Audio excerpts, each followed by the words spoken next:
Car है वो भरी जा रही है। ये तमाम लोग जो हैं यहाँ पर लगातार खड़े होकर के गीत भी गा रहे हैं। कौन गीत गा रहा है यहाँ पर? अरे जनता पूरी पहले 11 तारीख और 6 तारीख को गीत गा के सुना दिया था कि नीतीश कुमार मुख्यमंत्री बन रहे हैं। अब आज तो उसकी गीत की गूंज विपक्ष के कानों तक जा रही होगी कि वो गूंज उनकी सुनाई नहीं दी थी।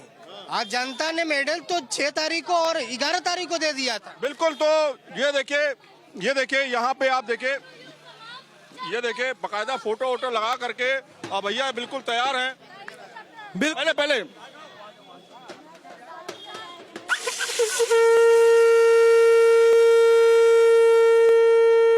तो ये भी शंखनाद भी बजा दिया, लड्डू भी खिला दिया, सब कुछ हो रहा है यहाँ पे। देखिए पूरा जदयू जो है, उसके कार्यकर्ता, उसके लोग जो हैं और उसके समर्थक जो हैं वो बड़ी संख्या में यहाँ जुटना शुरू हो चुके हैं। वीडियो जर्नलिस्ट प्रेम शंकर के साथ सैयद आमिर हुसैन, न्यूज नेशन, पटना। भी खासा उत्साह आप देख सकते हैं जिस तरह से बीजेपी और जेडीयू के कार्यकर्ताओं में। आप देख रहे हैं पीएम मोदी भी शाम 6 बजे बीजेपी मुख्यालय पहुंचने वाले हैं सुमित, और लड्डू बंटने शुरू हो गए हैं। और हमारे संवाददाता सैयद आमिर को भी आप देख रहे हैं जबरदस्ती लड्डू खिलाए जा रहे हैं। हाँ, ये अब जोश ये देखिए, ये तो एक ऐसा लग रहा है कि जैसे लिखी लिखाई स्क्रिप्ट हर चुनाव में दोहराई जाती है। बीजेपी जीत हासिल करती है और शाम को जो प्रधानमंत्री मोदी जाते हैं बीजेपी मुख्यालय में और संबोधित करते हैं, हर बार होता है। एक बात हम यहाँ पर कहेंगे, जो नतीजे दिख रहे हैं रोहन, यहाँ पर देखिए 243 सीटें हैं, पूरे 243 के 243 रुझान आ चुके हैं, रुझान प्लस नतीजे। 197 सीटों पर यहाँ पर एनडीए आगे चल रहा है, डबल सेंचुरी से तीन सीट पीछे। इंडिया गठबंधन में है 40 सीट। कभी सोचा था, हमने इतनी स्टोरीज की, इतना कवरेज किया, कभी सोचा कि 40 सीट उस गठबंधन को मिलेगी जो एकदम माहौल बनाया हुआ था, आपस में झगड़े हो रहे थे, सीट शेयरिंग को लेकर झगड़े हो रहे थे। लोकसभा वाला खेल हो गया इंडिया अलायंस के साथ। लोकसभा में जो बीजेपी के साथ हुआ, वो बिहार विधानसभा में इंडिया अलायंस के साथ हुआ। वही उसी बात पे मैं जाना चाह रहा था कि एक चीज यहाँ पर रोहन हम गौर करेंगे कि लोकसभा चुनाव 2024 में हुआ, मई जून में रिजल्ट आया। जो चीजें बीजेपी 2 बार से जो पूर्ण बहुमत हासिल कर रही थी, वो पूर्ण बहुमत नहीं हासिल कर पाई, उसको समर्थन के सहारे सरकार चलानी पड़ी। लेकिन बीजेपी ने कैसा कोर्स करेक्शन किया कि उसके बाद जो चुनाव हुए, 1 साल 1.5 साल बीता है अभी, 1-1.5 साल के भीतर ही, और जो स्टेट जहां पर अपोजिशन पार्टीज को ज्यादा बढ़त मिली थी, चाहे महाराष्ट्र हो, हरियाणा हो या बिहार हो, इन तीनों स्टेट में जहां इंडिया गठबंधन हावी रहा था बीजेपी पर और बीजेपी की सीट्स कम होने में उसका बड़ा रोल रहा था, एक यूपी भी इसमें शामिल है, वहां इनमें से 3 स्टेट्स बीजेपी ने वापस गेन कर लिया है। महाराष्ट्र जीता, हरियाणा जीता और अब ये बिहार जीता। और लेकिन बिहार की जीत सुमित नीतीश कुमार की जीत है, जेडीयू की जीत है। और मैं दावे के साथ कह सकता हूं बीजेपी को जो 90 सीटें मिली हैं वो नीतीश कुमार की योजनाओं के दम पर मिली हैं।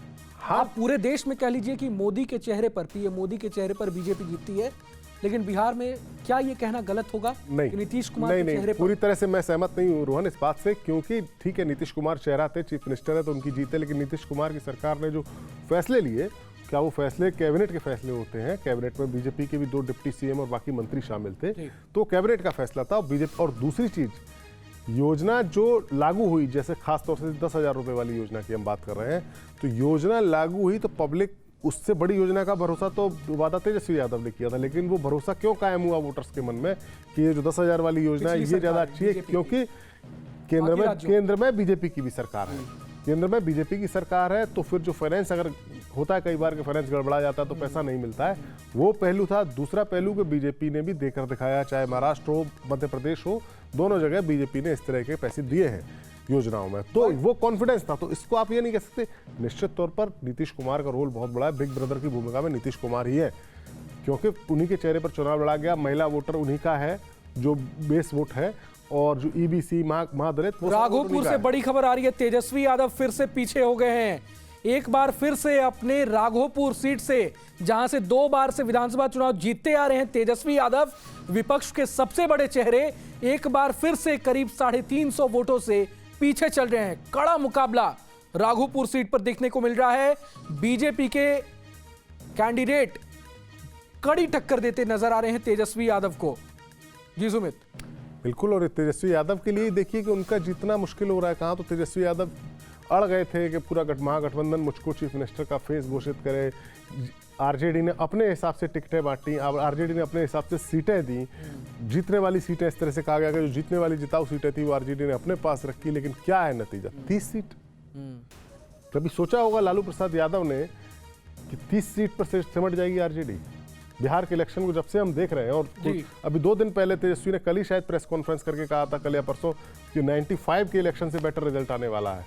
क्या रिजल्ट है? इससे ये मुसीबत ना सिर्फ पार्टी की है, ये 5 साल जो 30 विधायक केवल दिखाई दे रहे हैं, इससे एक परेशानी खड़ी होगी आरजेडी के लिए। एक पार्टी के तौर पर आरजेडी के लिए मुश्किल है, और मुश्किल है तेजस्वी यादव के लिए एक उस पार्टी के लीडर के तौर पर, क्योंकि लालू यादव तो अब अस्वस्थता के चलते उतने एक्टिव नहीं है। संजय यादव की छुट्टी होगी अब।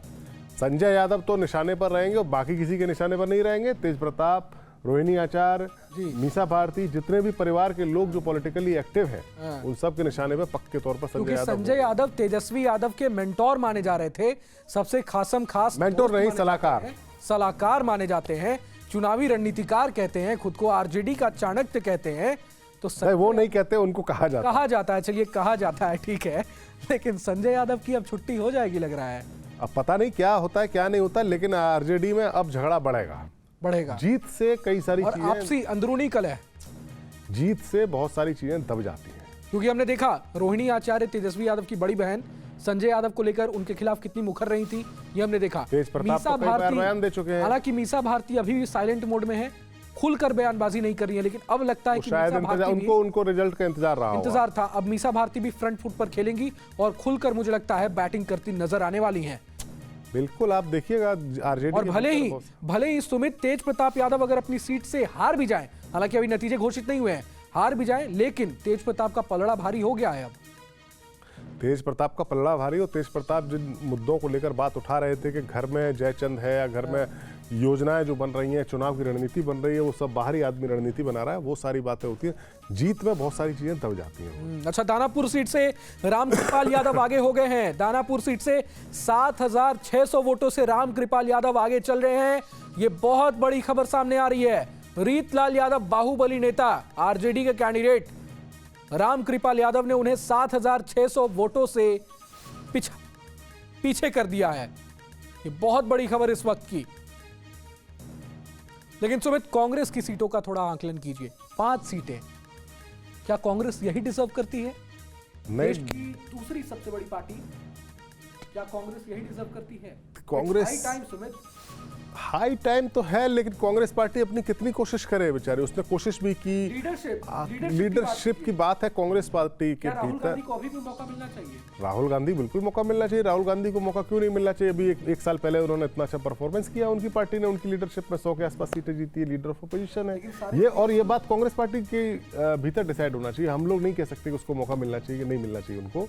ये कांग्रेस पार्टी के भीतर ये बात डिसाइड होनी चाहिए। काफी एलिजिबल लीडर्स हैं वहां भी। कहा बिहार में तो कोई कांग्रेस पार्टी का लीडर हमें नजर नहीं है। जिन अजीत शर्मा की आपने बात की, उनके अलावा या अखिलेश सिंह, यही 2-3 नाम सुनाई देते थे, वो भी नाम कहीं नहीं। आप परफॉर्मेंस देखिए, 5 सीट है, कोई लीडर नहीं है। कन्हैया कुमार लीडर है, लेकिन कन्हैया कुमार इस बार पूरी तरीके से एक्टिव थे। क्या हुआ?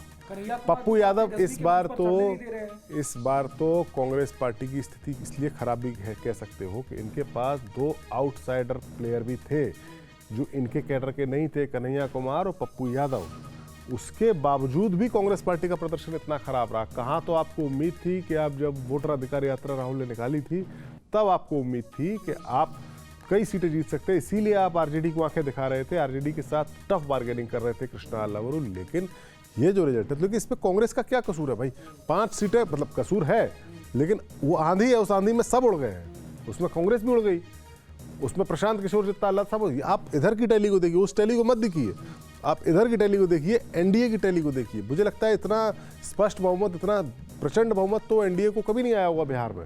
नहीं तो विपक्ष तो बोल रहा है ना वोट चोरी, वो तो खैर सब बातें होती हैं। एसआईआर में भी दिग्विजय सिंह का एक ट्वीट शायद बता रहे हैं कि आया है कि भाई इतने लाख वोट जोड़े गए, इतने लाख वोट घटाए गए, और जो अप्रवासी हैं उनको ट्रेनों में भर के भेजा गया वोट डालने के लिए। इस तरीके के आरोप लग रहे हैं। बातें होती हैं, हर चुनाव की बात होती है, लेकिन जो जमीन पे भी तो चीज़ें दिखती हैं। वोट डालने के लिए जब वोटिंग जिस दिन हो रही थी, मतदान जिस दिन हो रहा था, उस दिन के जो विजुअल आए थे वो हमने सबने देखा था। महिलाएं लाइन लगाकर लगी हुई थी। जो चुनाव आयोग का आंकड़ा आया, वो आंकड़ा बता रहा है कि महिलाओं की वोटिंग पुरुषों से कई प्रतिशत ज़्यादा है। हाँ, तो वो क्यों? वो उस योजना के तहत, वो शराबबंदी की नीतीश की स्कीम थी, उसके तहत। और आप देखिए कि नीतीश की सीटें बढ़ी हैं, ये साफ साफ रिफ्लेक्ट हो रहा है ना। वो बात है, ठीक है आपकी कि एसआईआर में वोट कटे, ये कटे, वो कटे, वो ठीक है, चलो वोट कटा, प्रवासियों को भेज दिया गया, लेकिन इसका तर्क एक ये भी है कि प्रवासी मजदूरों को ये भी लग रहा होगा ना, जो प्रवासी लोग हैं, कि हमारा वोट कट ही ना जाए। सबसे शॉकिंग सुमित, हिंदुस्तानी आवाम मोर्चा और राष्ट्रीय लोक मोर्चा 4-4 सीटें आ गई हैं। तो आप देखिए, ये भी सीट नहीं आ रही थी, नहीं, और ये 4-4 सीटें। अब ये इतनी छोटी पार्टियों में 4-4 सीटें, इसका मतलब है कि पूरी धूम मची हुई है और एनडीए के हम पक्ष चर्चा में। कर रहे थे आरएलएम के खाते में जो 6 सीटें गई थी, उन सभी 6 सीटों पर पिछले बार महागठबंधन ने खूंटा गाड़ा था। 25 से 30 हजार के वोटों के अंतर से महागठबंधन की जीत हुई थी उन सभी सीटों पर। एलजेपी देखो, चिराग पासवान की सीट की टैली देखिए आप। चिराग पासवान ने 29 में से 20 सीटें जीती है। 29 में एक का तो उनका कैंडिडेट का नहीं मिली थी। तो ये लहर है। अब आप ये नहीं कह सकते ना कि बीजेपी ने मैनिपुलेट करा अपने पक्ष में, जेडीयू ने करा। आप देखिए ना इनके गठबंधन के बाकी साथियों को। क्या तेजस्वी ने सेल्फ गोल नहीं कर दिया, वो नौकरियों का वादा करके कि हम हाँ, वो जो वादा उन्होंने किया था इनप्रैक्टिकल था, और लोगों ने उसको काटा, क्योंकि बताया कि भाई इतना बजट आप हो जाएगा, इतना बजट ही आप कहाँ से तनख्वाह लाओगे, इतने लोग क्या काम करेंगे। 30,000 रुपये महीने देने की बात आई, तो उससे लोगों के मन में आया कि इनकी बातें हवाई है, और ये जो मिल रहा है वो रियल है, और मिलता रहेगा, क्योंकि केंद्र में मोदी की सरकार है और बीजेपी की बाकी सरकारें स्टेट्स की दे रही हैं। ये कई सारे ऐसे पहलू हुए। अभी कुछ चीज़ें और होनी है, जैसे कि रोहन पता चलेगा कि चुनाव आयोग के जो फाइनल आंकड़े आएंगे कि कितना वोट हुआ, फ्रेंडली फाइट कहाँ पे हुई महागठबंधन के भीतर, वहाँ कितना वोट कटा, ओवैसी ने कितना वोट कहाँ काटा, प्रशांत किशोर को कहाँ कितना वोट मिला, जिससे कि कितनी सीटें कम ज़्यादा हुई। लेकिन ये सारे बाद की बातें हैं जो होती रहेंगी। जो सच है, जो वास्तविकता है, वो जो है, जो हमारी स्क्रीन पर सामने दिख रही है, वो दिखाती है कि 243 सीटों में से 198 सीटों पर एनडीए के कैंडिडेट्स बढ़त बनाए हुए हैं। वक्त हो चला है, तकरीबन 1 बजे के आसपास का वक्त हो चला है, 1:08 है। अब ये परिणाम बदलने वाले नहीं है। थोड़ा बहुत 2-4 सीटें ऊपर नीचे हो सकती हैं, लेकिन मोटा मोटी समीकरण यही रहेगा। एनडीए को प्रचंड बहुमत मिल चुका है, और एनडीए को मिल चुका है, लेकिन जो सबसे अच्छा परफॉर्मेंस है वो है जेडीयू का। सीटें भले ही बीजेपी की ज़्यादा हों, लेकिन जिस पार्टी को आप राइट ऑफ कर रहे थे, जिसके बारे में प्रशांत सरप्राइज किया है, जैसे वो प्रशांत किशोर कह रहे थे कि 25 सीटें नहीं जीती तो मैं राजनीति छोड़ दूंगा, ये वो ऐसे वैसे जेडीयू के विधायकों को तोड़ दिया जाएगा, 30 विधायक जीतेंगे, बीजेपी तोड़ लेगी। वो एक वेब सीरीज में मैंने एक डायलॉग सुना था अभी कुछ दिन पहले कि ये बिहार है, जहाँ जब आप सोचते हो कि आपने बिहार को समझ लिया, ये आपको सरप्राइज कर देता है। तो वो आज बिहार के चुनाव में साफ साफ नजर आ रहा है। क्या कह रहे थे लोग? नीतीश कुमार का करियर अब खत्म है, रिटायरमेंट का टाइम आ गया, स्वास्थ्य ठीक नहीं है। बीजेपी शुरुआत में जरूर उन्हें चीफ मिनिस्टर बनाएगी, बाद में उनको चीफ मिनिस्टर से हटा देगी, लेकिन अब 5 साल नीतीश कुमार मुझे लगता है सीएम रहेंगे। हाँ, और जरूरी नहीं एनडीए में रहे, नहीं जरूरी नहीं एनडीए में रहे, उनके पास फ्लेक्सिबिलिटी है, वो इधर जाके भी सीएम रह सकते हैं। और पिछले 2 बार के कार्यकाल में, पिछले 2 बार के में 2015 के चुनाव और 2020 का चुनाव, दोनों में जो मैंडेट मिला, दोनों में एक बार उन्होंने पलटी मारी, तो अब देखते हैं इस बार। खैर अभी जीते हैं, अच्छी बात है, सही बात है, लेकिन क्या भविष्य का किसको पता है, क्योंकि उनके पास ये फ्लेक्सिबिलिटी है। और the more things change the more they remain the same. Bihar में चीजें बदली, 20 साल हो गया, 2005 में पहली बार नीतीश कुमार ने सरकार बनाई थी। चीजें बदल रही हैं, रिजल्ट बदल रहे हैं, लेकिन चीजें वहीं की वहीं हैं, सारी बातें वहीं की वहीं हैं। नीतीश कुमार अभी भी किंग हैं बिहार के, उनके पास फ्लेक्सिबिलिटी है, इधर जाए उधर जाए। बीजेपी के पास कोई ऑप्शन नहीं है नीतीश कुमार को छोड़ने का। तो आप देख सकते हैं एनडीए 198 के करीब पहुंच गई है। हाँ, 200 के डबल सेंचुरी के आंकड़े से बस 2 सीटें कम, 2 सीटें कम, और ये बहुत बड़ा बहुमत है भाई। और इसका असर देखने को मिलेगा आपको राज्यसभा के चुनाव में।